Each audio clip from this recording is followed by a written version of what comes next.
O tema desta aula é o seguinte: orando, contribuindo e fazendo missões. Texto áureo. Depois disso, ouvi a voz do Senhor, que dizia: E a quem enviarei, e quem há de ir por nós? Então, disse eu: Eis-me aqui, envia-me a mim. Livro de Isaías, capítulo 6, versículo 8. Verdade prática. Nem todos são chamados para ir ao campo missionário, mas todos têm a responsabilidade de orar e contribuir com essa obra. Leitura bíblica em classe. Efésios 6, do versículo 18 ao 20.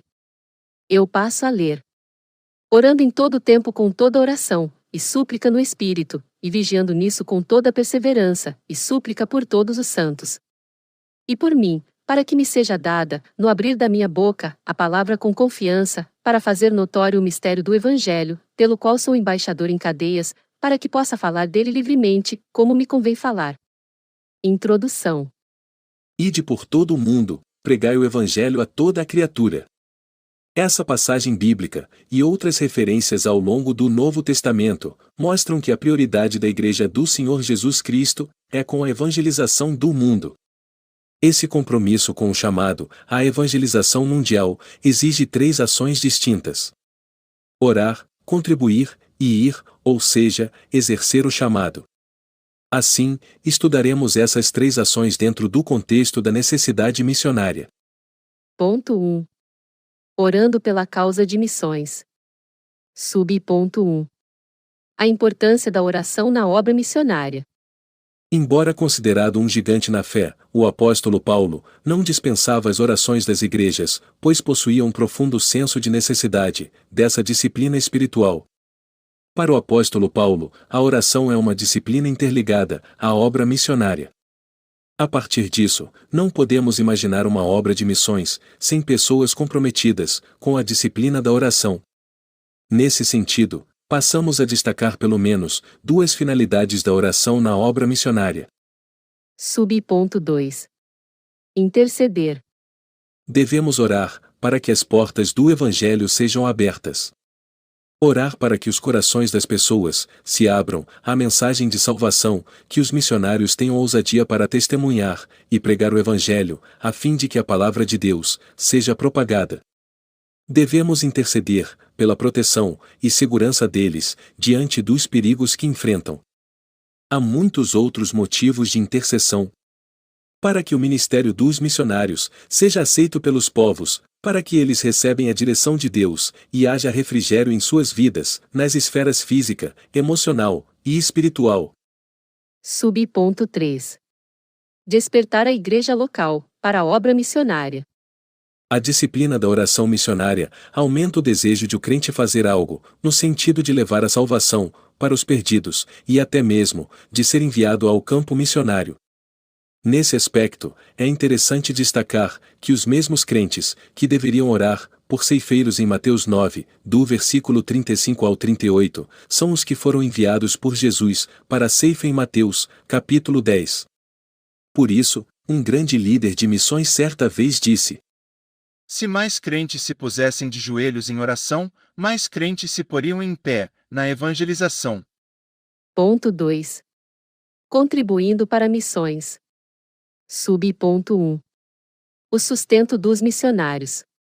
Com base nas leis do Antigo Testamento, quando Deus ordenou que os sacerdotes e levitas deveriam ser sustentados por meio das ofertas das pessoas, o apóstolo Paulo instruiu os coríntios.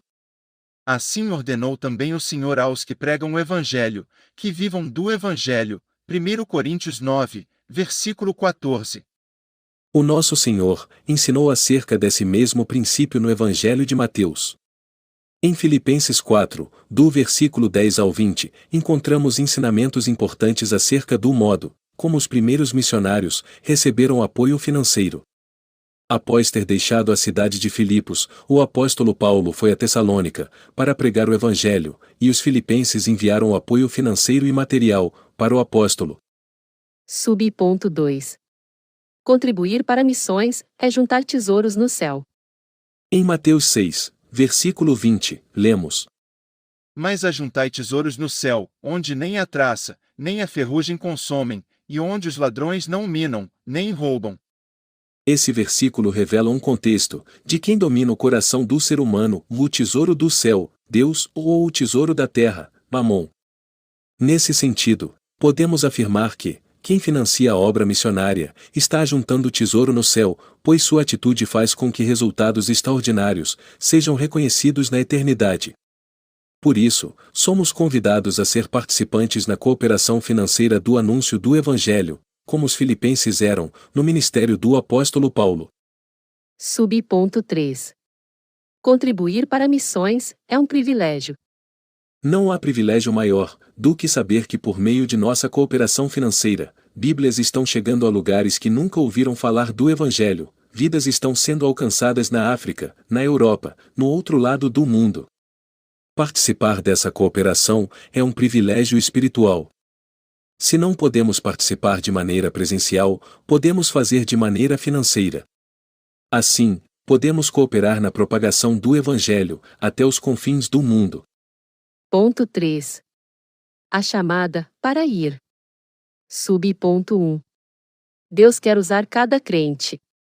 Todo cristão deve estar pronto para ir e fazer o trabalho missionário, levando as boas novas de salvação aos moradores do campo e da cidade, aos estudantes, às donas de casa, órfãos, profissionais liberais, deficientes físicos, prostitutas, homossexuais, dependentes químicos, enfim, tantos grupos que o Senhor nos proporcionar.